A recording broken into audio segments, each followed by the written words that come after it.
Wow, Playa del Carmen. Come walk with me.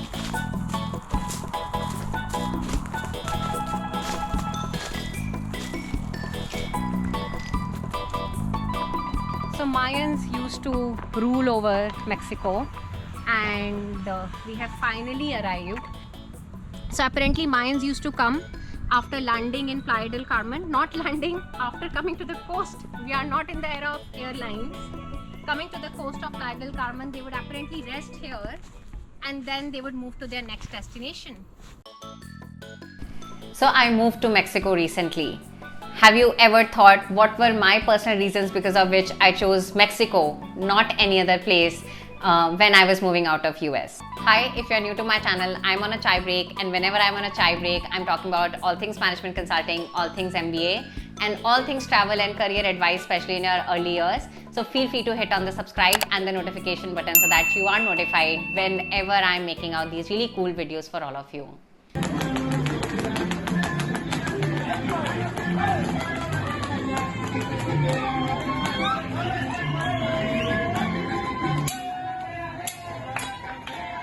So in my past videos, I had given hints sporadically that I am no longer living in Boston. I am in Mexico, and a lot of you actually requested that you wanted a glimpse of my life in Mexico and why particularly I chose Mexico. And I'm shooting this video just one day before I'm taking my flight outside of Mexico now. So my time in Mexico is almost coming to an end, and I take my flight tomorrow. And I look forward to hearing your comments in the comment section. If you can guess what my next destination is going to be, and a hint, it's not going to be US again. So I look forward to hearing what you can guess what my next destination will be. And watch till the end if you want to know about my conclusions with respect to the experiences and the travel in 20s and of course in Mexico as well. So largely if I were to divide my decision making process, why did I particularly choose Mexico, I would say three things. Number one is definitely food. As someone who spent my last 1 year living in US, for the first 6 months we were in New Hampshire and then of course in Boston, I was kind of paying for food which was extremely Americanized.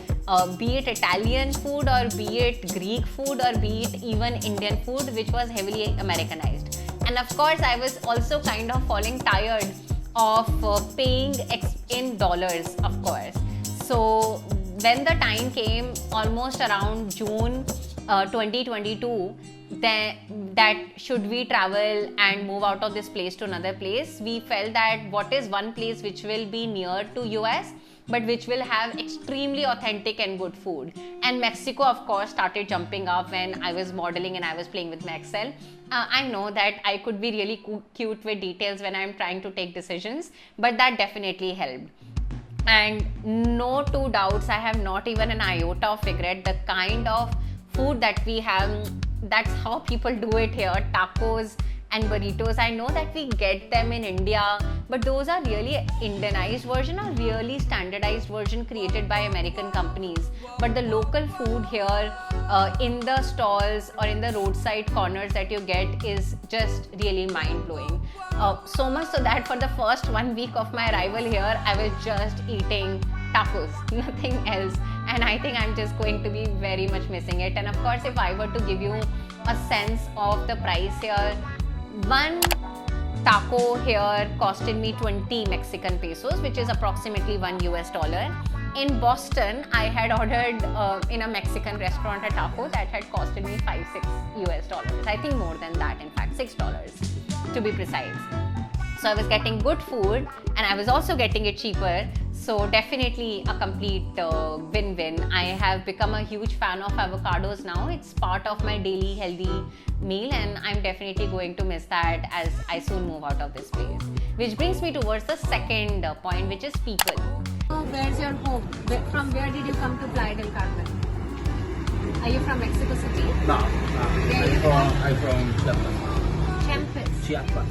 Chiapas. Where is it nearby this place? Yeah, from here is 24 hours. Oh, by road? Yeah. That's a lot. Yes. 24 hours.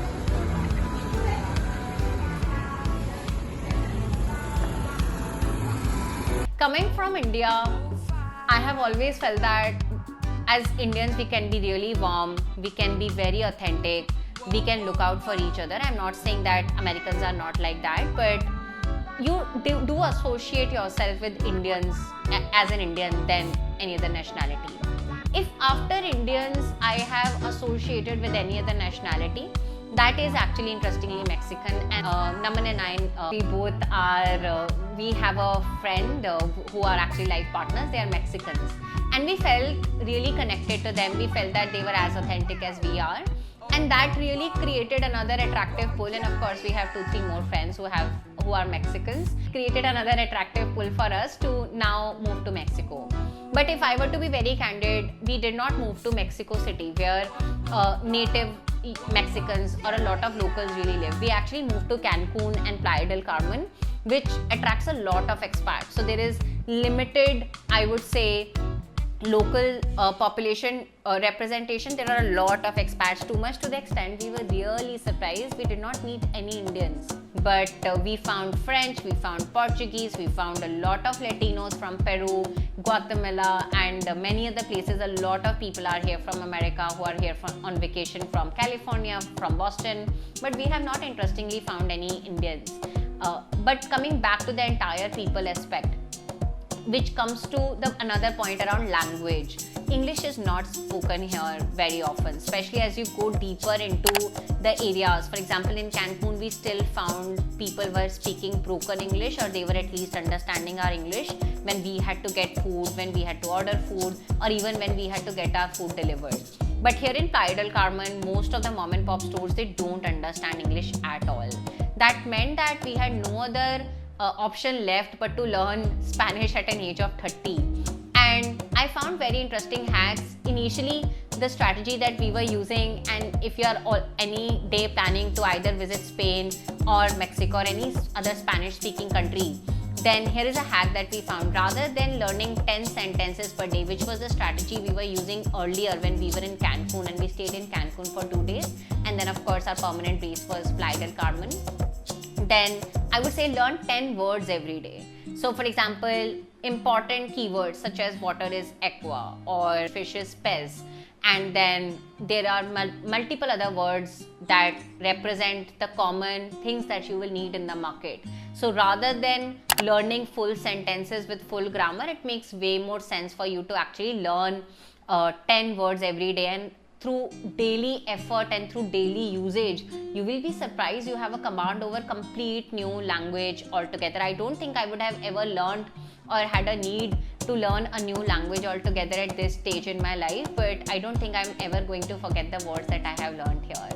Which also brings me towards another point around people, because of course Playa del Carmen, where I'm staying, is extremely international place. We met really kind people, very empathetic, and which also kinds of reflect upon our experiences as travelers.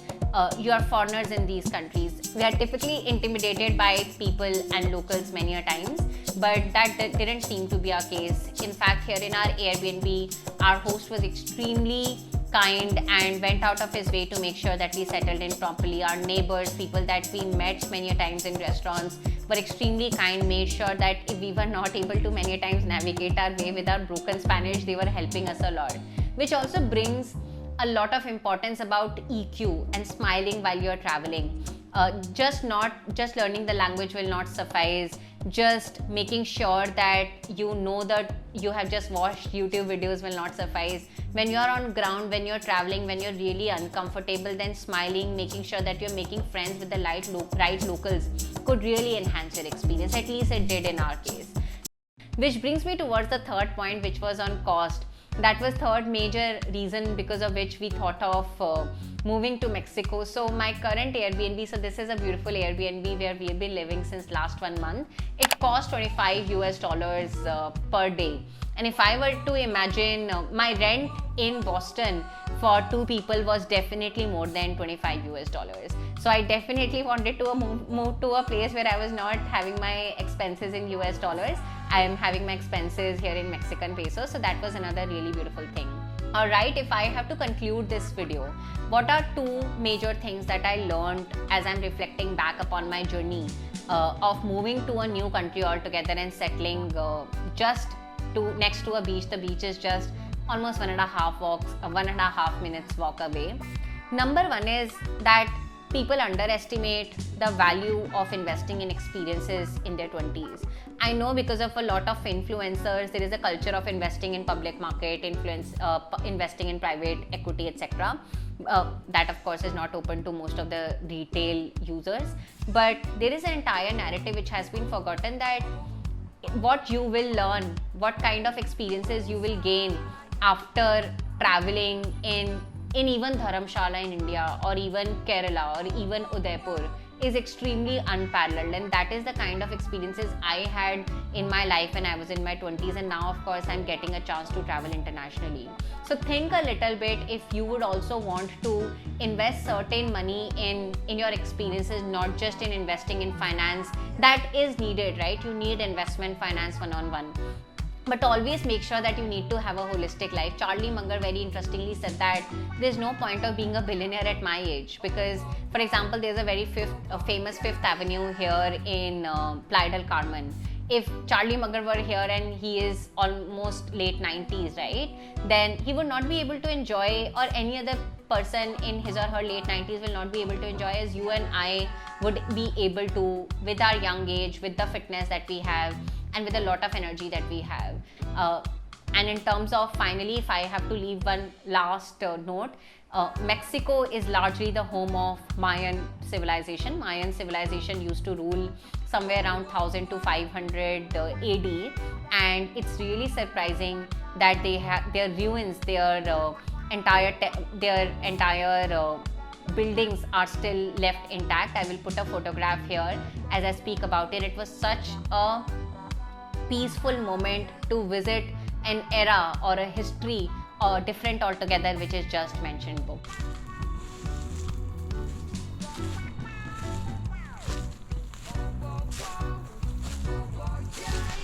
You have to be very careful with the lizards here. Those are not the lizards that you see very often in India.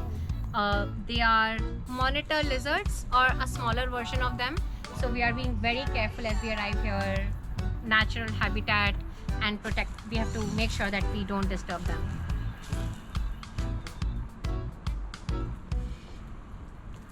Alright, that's my time with all of you in this video, and I've always mentioned, if you need more help to get into management consulting, public policy and product management, then feel free to check out Impact Fellowship Program at my education venture globalgovernanceinitiative.org. And if you like my cool travel videos and career related videos, hit on the like button and feel free to share it with your friends so that they get to know about all the cool things that we're discussing on this channel. With that, I see you, adios, and I say adios to Mexico as well. I'll see you very much soon. Ciao, ciao.